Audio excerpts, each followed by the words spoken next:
Sometimes what seems the safest can hide the deepest secrets. Imagine a small, idyllic town, a place where everyone knows everyone, where doors are left open and children run carefree through the streets. Acme, a small community in Washington state, was just such a place. But everything changed one November day in 1989 when Amanda Stavik, an 18-year-old girl with bright eyes and big dreams, went for a routine run and never returned. This story is not just about a disappearance, it's a story of tragedy, a mystery that lasted 3 decades, and the extraordinary triumph of technology that brought justice. Today, we will delve into a story that shook a small town and changed the course of modern investigations. Amanda Stavik was no ordinary girl. Born and raised in the picturesque town of Acme, Washington, she grew up surrounded by lush forests and mountains, which were a part of her everyday life. She embodied youthful energy and passion, always ready for action. From a young age, Amanda was interested in sports. By high school, she stood out as a talented athlete, running in competitions, winning awards, and earning recognition from both teachers and peers. But it wasn't just sports that defined her. She was ambitious, kind-hearted, and extremely well-liked by her friends. She had everything needed for a bright future. In 1989, Amanda graduated from high school and started attending Central Washington University. College was the next step in fulfilling her dreams. She couldn't wait to return home for Thanksgiving, to spend time with her family and friends and share stories from college. Acme was the place where she felt safe, where she could relax and unwind. But that November, something went horribly wrong. In the middle of a family holiday, Amanda decided to go for a run along a well-known route, one she had run many times before. What was meant to be a routine activity turned into a nightmare that forever changed her life and the lives of her loved ones. On November 24th, 1989, Amanda Stavik went for her daily run along Strand Road, a route she regularly took. It was natural for her. She ran to relax and stay in shape. But that day, something was different. Amanda disappeared without a trace. When she didn't return home, her family immediately began to worry. They tried calling her, asked neighbors, but no one knew anything. No one had seen her. Amanda's family reported her missing to the police, and a search began immediately. For 3 days, the local community lived in uncertainty. They searched for her everywhere, on trails, in the woods, in fields, and in rivers. No one wanted to think the worst. Everyone held on to the hope that Amanda had hidden somewhere, perhaps fainted or lost her way. But those hopes were brutally shattered on November 27, 1989, when Amanda's body was found in the Nooksack River.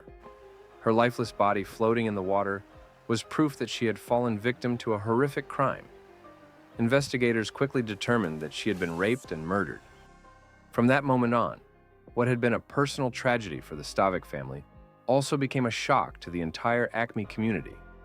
Residents, who had until then lived in a sense of security, suddenly began to fear for their own lives. Who was capable of such a crime? And was the perpetrator still lurking in their peaceful town? After Amanda's body was found, an extensive investigation began. Detectives immediately got to work, trying to determine who was behind this brutal crime. But despite their intense efforts, the case didn't progress. In 1989, forensic technology was not as advanced as it is today. Investigators could only rely on traditional methods, such as witness testimonies and physical evidence, which made progress in the investigation extremely difficult. From the very beginning, however, investigators had one valuable piece of evidence: biological material collected from Amanda's body. The problem was that DNA analysis, which is now commonly used in such cases, was in its infancy at the time. This meant that although they had potentially key evidence, they were not able to use it effectively. By the late 1990s, the investigation into Amanda Stavik's case had officially stalled. Despite securing biological evidence and interviewing numerous people, they were unable to identify a suspect. The case was archived as unsolved. For Amanda's family and the residents of Acme, it was an especially difficult time as they had to come to terms with the fact that justice might never be served. For years, Amanda Stavik's case was a symbol of injustice that had befallen the small community. Many residents still lived in fear, believing the killer was among them, leading to numerous theories and speculations. However, despite many hypotheses, no one could have guessed that the answer to who killed Amanda was so close, and that the key to solving the case would be something as seemingly insignificant as a can of Coke. Years passed, and the investigation slowly lost momentum. Amanda Stavik's case became one of many cold cases. But in 2009, something happened that would forever change the course of the investigation. DNA technology, which had evolved over the years, had advanced to the point where investigators could re-examine the evidence collected in 1989. This was the beginning of a breakthrough. The investigative team started by analyzing the genetic material collected from Amanda's body. Thanks to modern methods, it was possible to create a DNA profile of the perpetrator. They began looking into people from Amanda's circle who might have been involved. Investigators increasingly focused on a man named Timothy Bass, a resident of Acme who had been 22 at the time of the crime and had known Amanda during her youth. However, although suspicions began to point in his direction, they lacked the key evidence to definitively link him to the murder. The breakthrough came nearly a decade later, in 2017, thanks to a seemingly insignificant object, a can of Coke. Timothy Bass, one of Amanda's childhood neighbors, had raised suspicions, but was never seriously considered a suspect. He quietly worked as a truck driver, and his life seemed free of secrets. However, one day, investigators decided to obtain a sample of his DNA, and they did so in a rather unconventional way.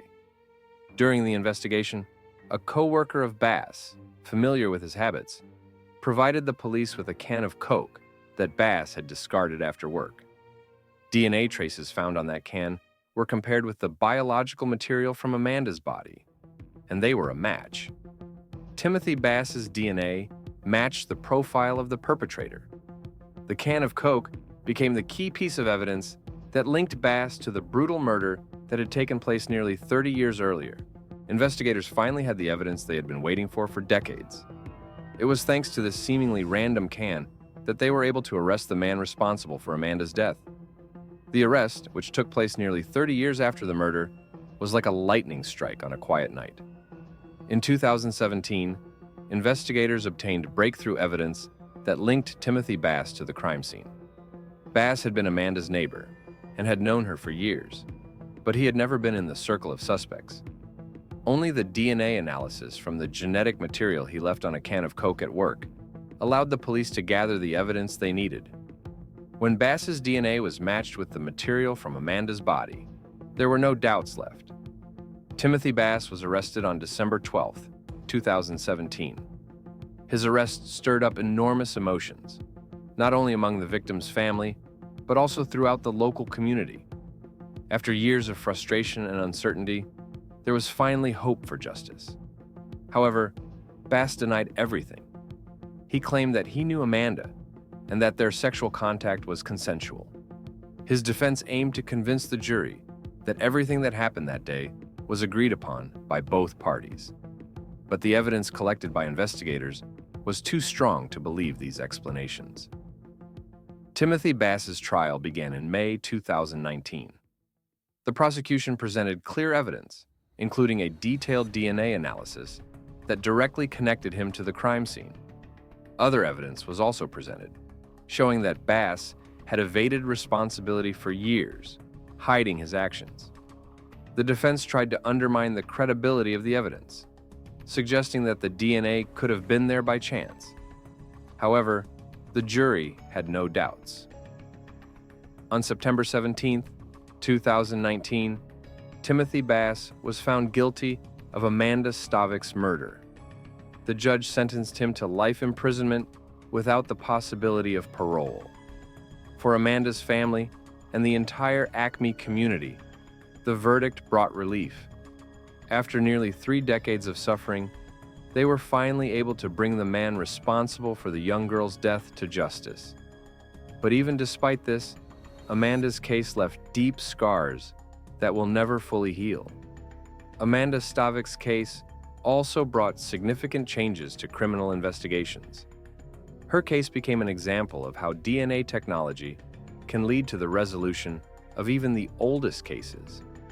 In the 1980s and 1990s, DNA analysis was still in its infancy, and it was only through technological advances that investigators were able to re-examine evidence that had previously seemed insufficient. Thanks to this, Amanda's case inspired many other investigations that had stalled.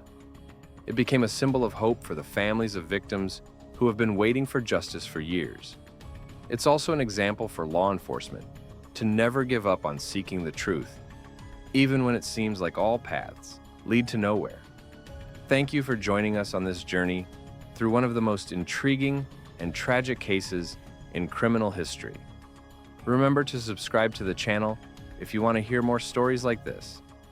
See you in the next episode.